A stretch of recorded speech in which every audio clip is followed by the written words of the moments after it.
I was born in a family of 11 children, one mother, one father, 11 children. I am number 6, right in the middle.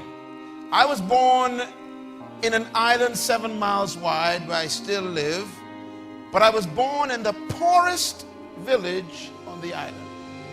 It's called Bainstown, named after a person. I was born in a wooden house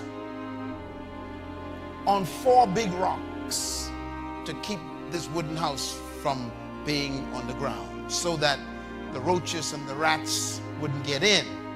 Well, they got in.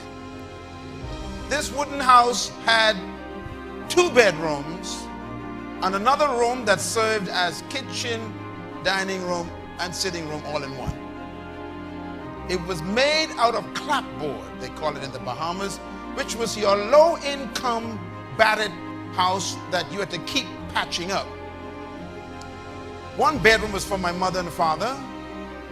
The other bedroom was for my 7 sisters. So there were no more bedrooms. So myself and my 3 brothers had to sleep on the wooden floor on these mats that we got from our mother and father. We would cover ourselves with dirty sheets that would be washed every weekend. And we were bitten by rats, and roaches crawled over our bodies. And mosquitoes were our best friends. We would wake up with blotches all over our bodies. I remember many times we couldn't sleep because of the mosquitoes. And we lived that way, but we were very happy because we didn't know we were poor. Everybody else was poor. There was no comparison. And I remember my mother and father telling us that we must learn the Bible no matter how difficult life became. And they would teach us from this book about God and about Jesus Christ and about his sacrifice for us. And as kids, we grew up with those conditions. And as you grow older, you begin to question, why are we poor? Because you begin to see other people's lifestyles. And I remember crying out to God one time at age 13. I said, if you exist, you got to speak to me and explain this to me. And it was at age 13 that my life was transformed. Because that night at 3 a.m. outside on the dirt ground, under the stars in the Bahamas, with tears running down my face, I asked God to explain to me why we were poor. His answer was simple. He says, because of your mind. That began a journey for me. I surrendered my life to God that night at age 13. I never went back. At age 14, I wrote on paper everything I wanted to be and to do. Today, I am doing those things. And something happened between sleeping on the floor and flying my own jet today.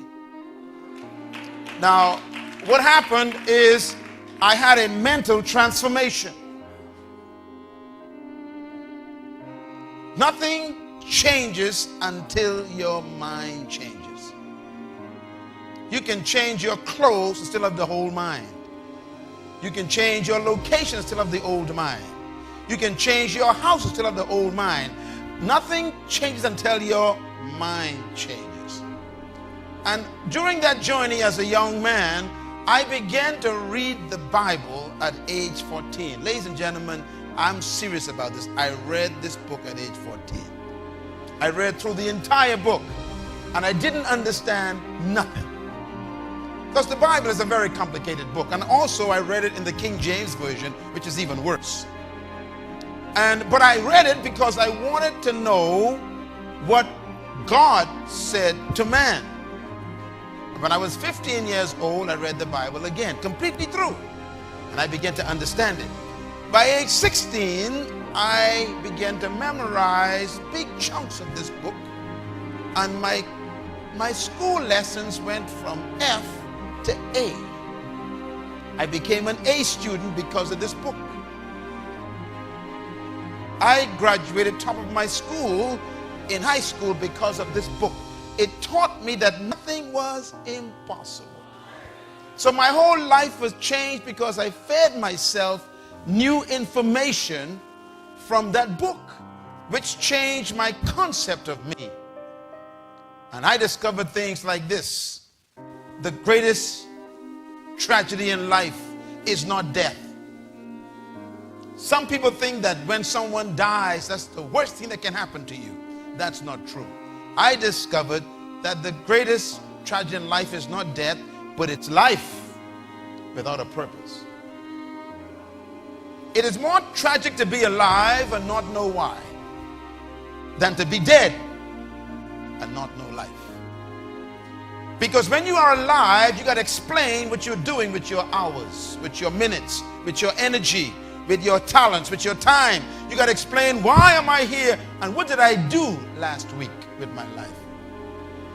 Most people are living as an experiment. I discovered that there are 5 questions that everybody must answer to become successful. I discovered these when I was 15 years old. Write them down. The first question every human must answer to become successful are these questions. And every one of you in this room got to deal with these questions. Question number 1, who am I? It's a tough question. And some of you think you've answered it, but it's not an easy question to answer. Normally when I ask people who you are, they tell me what they do. I didn't ask you what you did. I asked people, who are you? They say, I'm a nurse. I didn't ask you what you did. I want to know, who are you? How do you identify yourself? You shouldn't confuse yourself with your career. Your career is temporary. That means when you lose your job, then you lose your life. Who are you? Second question you must answer is, where am I from? Very important question. It's a tough question. As a matter of fact, humans have been trying to answer these questions for over 2,000-3,000 years. Today, they have been even attempting to say that you are from monkeys. They talk about evolution. They talk about man starting as a slime that became a salamander, that became a tadpole, that developed into a frog, which became eventually an ape man, that became a human. Well, I don't know about you, but I ain't no ape and I ain't no tadpole. But they try to explain that you came from some big bang that caused some genetic coding in the slime, in the abyss of 6 billion years ago. All this stuff they talk about. They're trying to explain where you're from. You see, until you know where you're from, you don't know who you are. What is your source? Where did you come from? It's a very important question. And the third question I had to answer and grapple with is, why am I here? That's a tough question. Why were you born? Why were you conceived? Why are you on this planet right now? Why did you come to earth? These are tough questions. And the person sitting behind you have not yet answered that question. Because it's a hard question. We don't even like to think about it. Why am I here? We ask that question silently. We don't talk about it publicly much because we are afraid we don't know the answer. Why were you born? I mean, they said when a man has sex with a woman and he releases semen into a woman, scientists have proven that over 600 million sperms rush toward the egg. And only one makes it. And guess who that was? And my question is, why did 599 million sperms die so that you could live to come to this planet? Was there a reason why the divine creator chose that specific sperm for you to come at this time? Why did you come here? It's a tough question. You didn't come here just to make a living and pay bills and then die.